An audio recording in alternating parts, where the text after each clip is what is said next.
September 11th is a day of infamy throughout history. Nothing new. I've covered most of this before, but it's worth reviewing. September 11th, 1565.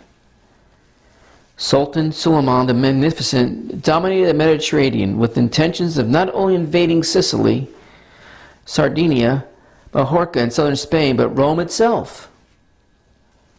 The only thing standing in his way was a small rocky island of Malta, just south of Sicily, defended by the Knights of Malta. In March of 1565, Sultan Suleiman the Magnificent sent Algerian Admiral Dracut to Malta with 200 ships and 40,000 Muslim soldiers, including 6,500 elite troops. Dracut stated, quote, "Unless you have smoked out these nest of vipers, you can do no good anywhere," end of quote. Queen Elizabeth I of England is said to have remarked, quote, "If the Turks should prevail against the Isle of Malta, it is uncertain what further peril might follow to the rest of Christendom," end of quote. Probably one of the smartest things she ever said. I just added that. The Knights of Malta were led by a 70-year-old Frenchman, Jean Parasot de la Fillette. Pleas for reinforcements went out across Europe, but defense seemed futile. La Fillette addressed his men, quote, "A formidable army composed of audacious barbarians is descending on this island. These persons, my brothers, are the enemy of Jesus Christ," end of quote. Lafayette continued, "Today is a question of the defense of our faith as to whether the Gospels are to be superseded by the Koran. God on this occasion demands of us our lives, already vowed to His service. Happy will be those who first come to this sacrifice." The Turks attacked again and again, even reducing one of their fortresses to rubble. But the Knights kept fighting. Resolved to save Western civilization, finally Dracut was killed and the Muslims sailed away on September 11th, 1565. September 11th, 1683. Another major event on September 11th happened. Sultan Mehmed IV sent over 138,000 Muslim Ottoman Turks to surround Vienna, Austria, led by General Mustafa Pasha. For 2 months they starved 11,000 Habsburg Austrian defenders. Sultan Mehmed IV sent a message to Austrian King Leopold I, quote, "Await us in your residence so we can decapitate you," end of quote. Polish King Jan Sobieski gathered 81,000 Polish, Austrian, and German troops and led a surprise attack on September 11th, 1683.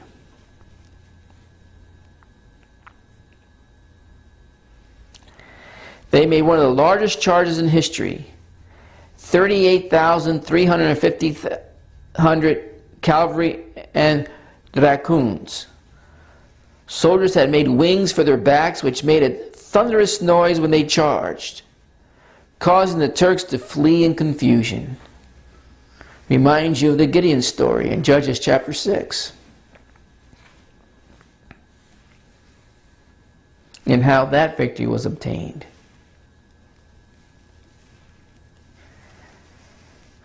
Upon entering the abandoned Turkish tents, Sobieski found bags of beans, coffee beans, revealing how Turks could fight that day and night.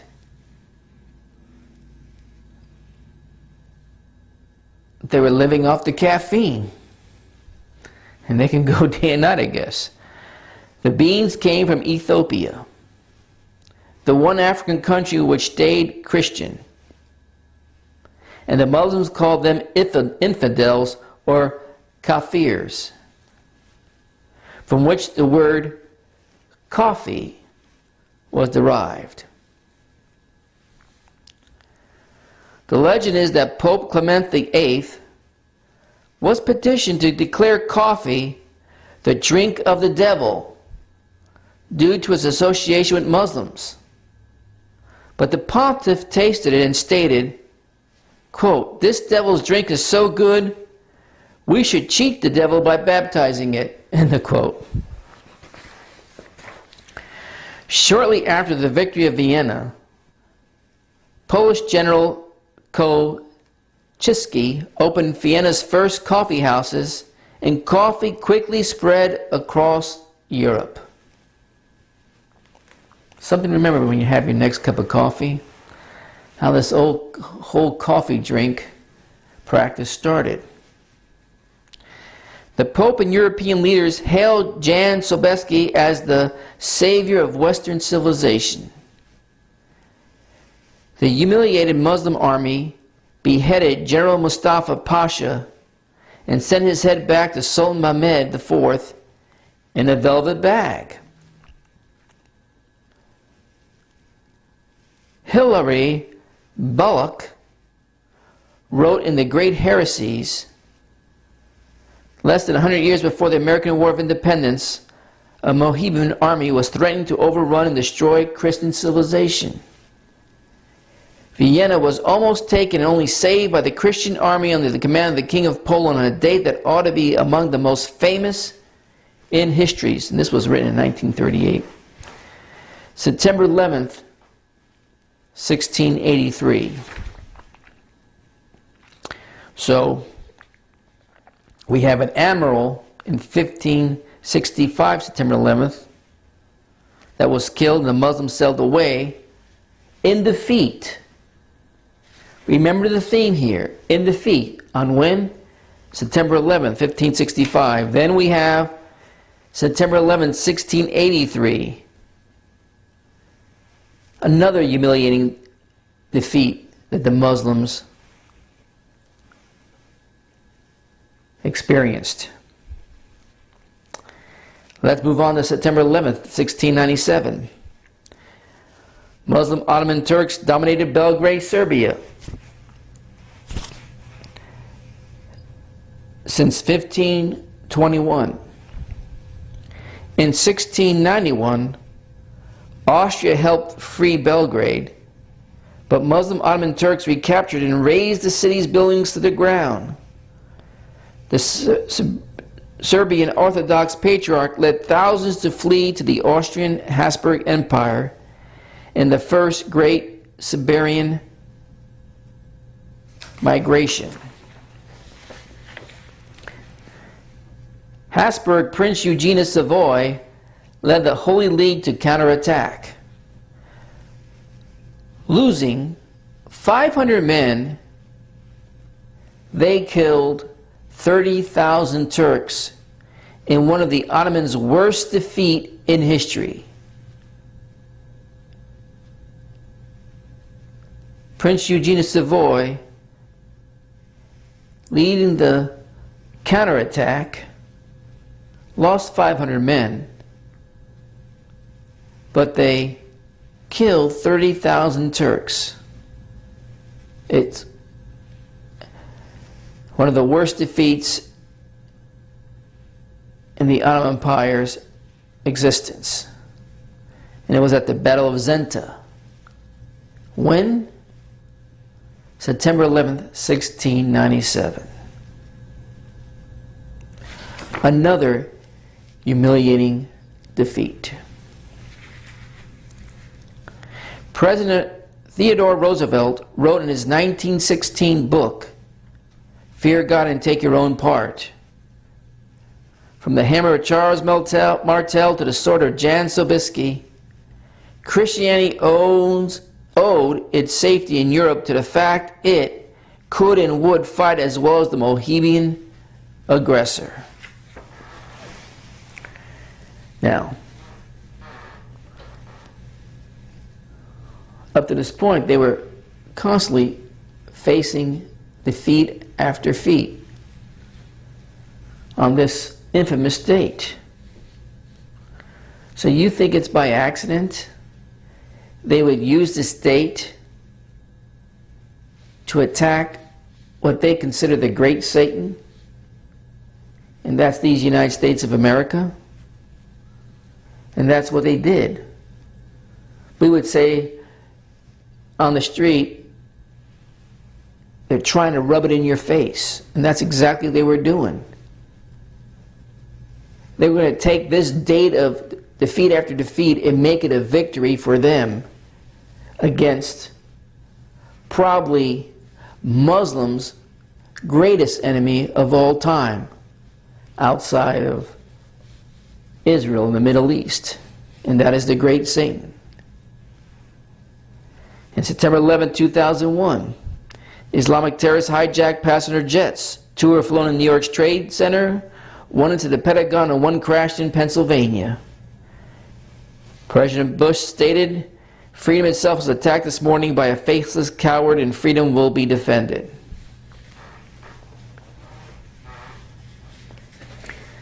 It's amazing how times have changed.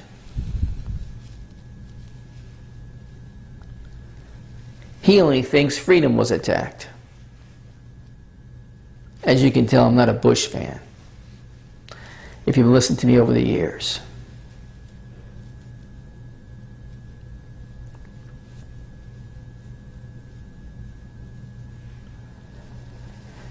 Freedom itself was attacked.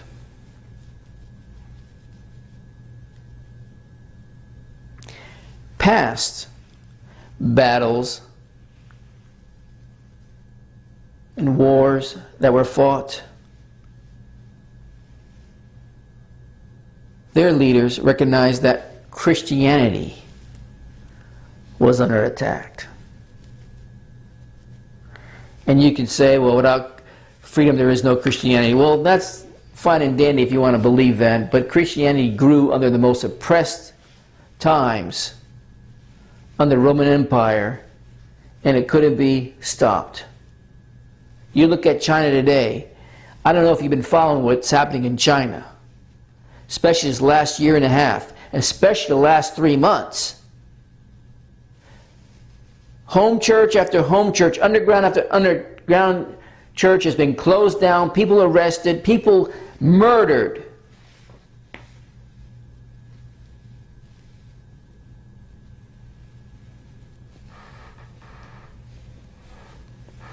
By these evil, demon-possessed individuals and governments to stop the church from growing. And you know what the result has been? Maybe I'll spend some time in the near future going over the facts with you. The persecuted church there in China is growing faster than ever since the communistic government took control. Decades and decades ago. The lack of freedom does not stop Christianity in its tracks.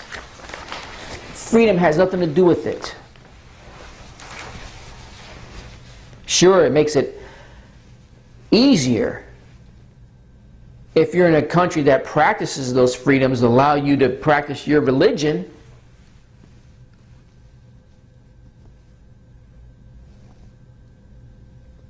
But it's not the barometer of how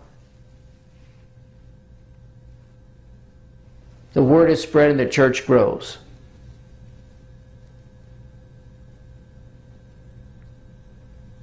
Sometimes I think this country needs a come to Jesus moment. I pray it never happens, and I don't want to see it happen, but sometimes I think that maybe it needs to happen so the church can get back to its roots and eliminate these phonies behind pulpits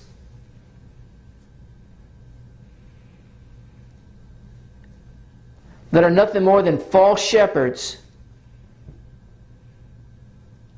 fleecing their flocks and misguiding them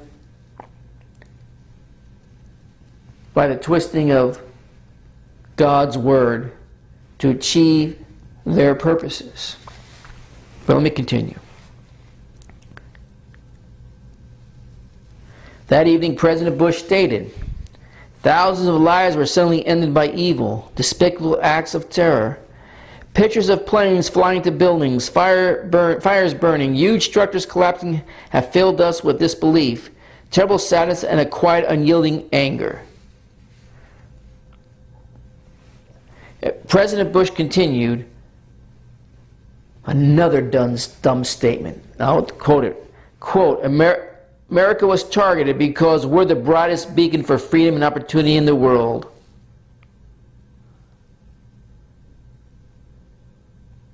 Really? That might be part of the reason, but it's not the main reason.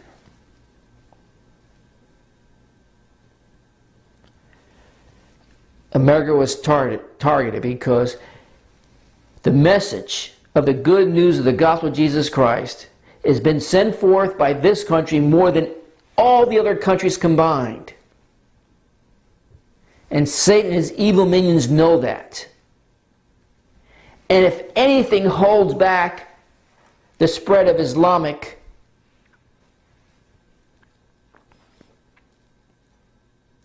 mental terrorism at first, it is the message of the good news of Jesus Christ.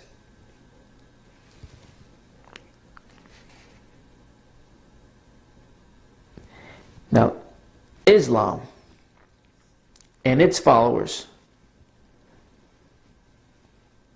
and its evil minions in a seen and unseen world, yes, targeted this country as they targeted every place else in the world. But it wants this message stopped. I'm talking about the good news of Jesus Christ. Now, I don't believe it accomplished that with the 9/11 attacks. But since then, and you can see the progression, since September 11th, 2001, how? Look all around you. Get your head out of the sand. God forbid people like me, or people that has a message of the good news of Jesus Christ, but lays out where Islam falls in the scriptures and lays it out, that they're the eighth beast. We are threatened to be taken off the airwaves, the social media outlets, and in some cases even prosecution. In some places of this world, including now England, you walk on eggshells because you can't offend our Islamic brethren. You can't insult their belief system. When right there in the Dome of the Rock it says, God didn't have any son. They insult us every day. But that's okay. And I don't care if they do or not. I expect that. and not just from the Islamic world. But since 2001, there's been a rapid progression of silencing voices that stand up for Christianity, true Christianity. I'm not talking about the phony coexist crowd. True Christianity. And it has accomplished in unrecognizable ways that goal of silencing anyone that puts Muhammad, the Quran, the Hadiths, Islamic followers in a bad light.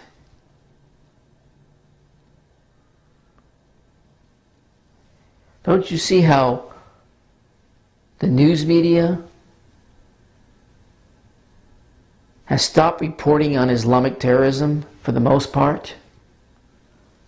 Around the world, there's not a day that goes by and it's not something happening. It's just not heard of. It's not reported on anymore. We might be remembering the people that lost their lives in 2001 in this country, but we forgot the reason why they lost their lives.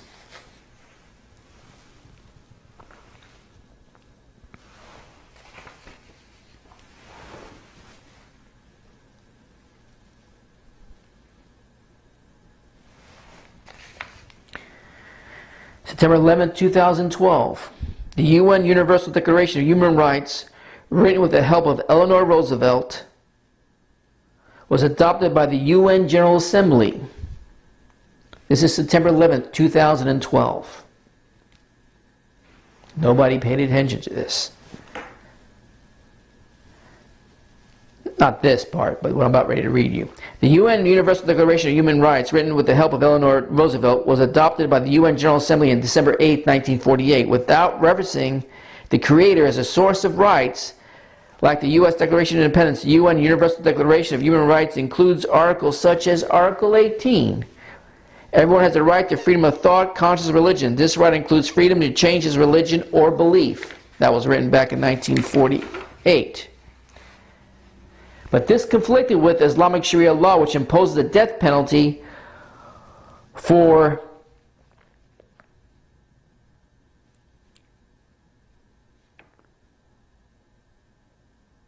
anyone leaving the Islamic religion. Many articles in the UN, I'm getting up to September 11th, 2012. Many articles in UN Universal Declaration of Human Rights were rejected by the leader of 57 Islamic countries. This was rejected, who formed their own group called the Organization of Islamic Cooperation, the OIC. In 1990, OIC passed the Cairo Declaration on Human Rights in Islam, affirming Sharia law as supreme, with the death penalty for those leaving Islam, punishing women who are victims of rape,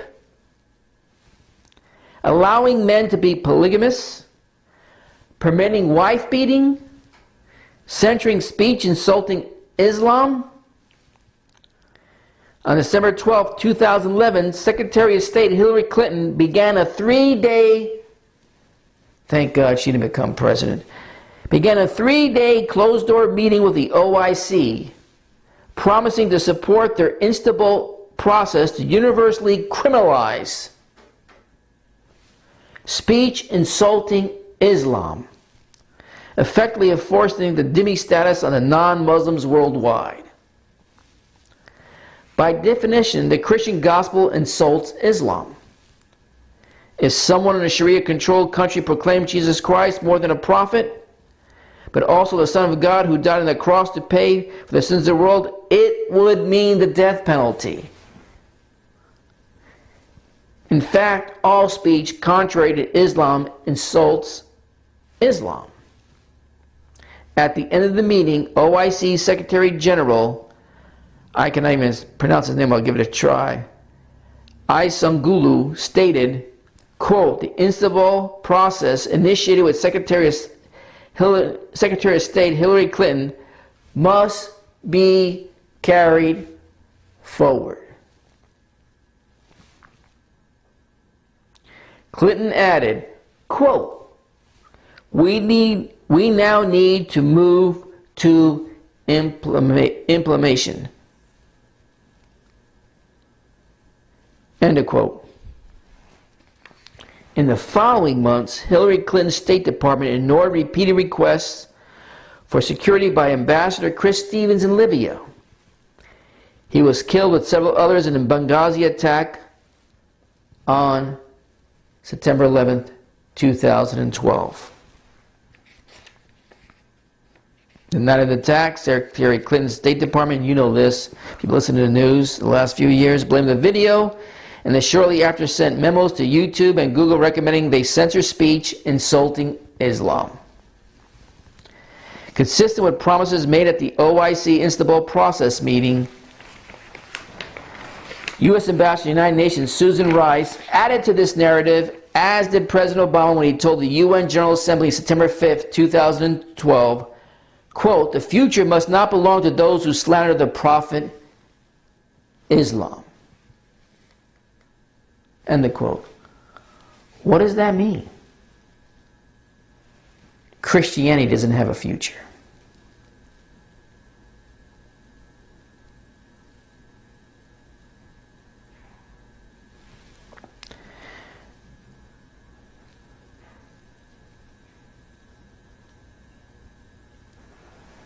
I think that's all I'm going to read this year concerning the events that happened around and on September 11th. Since those horrible defeats by the Islamic empires of the past, they've been on a mission to change that. And they've been doing it in a physical and a non-physical way by influencing even people in the most powerful nation in this world, the United States of America, to join them to silence anyone that they deem slandering Islam. That's why I wanted to pull my hair out when I was reading the print media and listening to the news media over the airwaves and so forth. Because we have forgotten. And not only have forgotten, we've made an effort. When I say we, I'm talking about the controlling powers to be in the government and non-government associations that can oppress us with their agendas, especially if you're a Christian. I've said it many times, there's a lot of things about President Trump I just do not care for. But I'm more convinced than ever, God's in control. Because this nation has some things to say about what happens in the future regarding Islam before Christ puts the finishing touches when he comes back. But I told someone the other day, this nation and Israel still will have to bow down, and they will be brought in the future times. More than likely, probably after this president is done with either 4 or 8 years. They're going to be brought to their knees.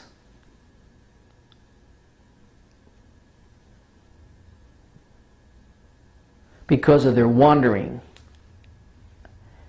attitudes and agendas that have caused the drifting to take place. Because they've forgotten who they were and what God has promised. And there's a reckoning coming too, also to Israel and the United States of America. But that's for another time and a future teaching. But God has not had the last word yet in what we are as a nation to participate in against the final and eighth beast, Islam. So let's not forget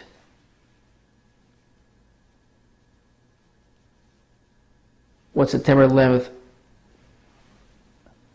means,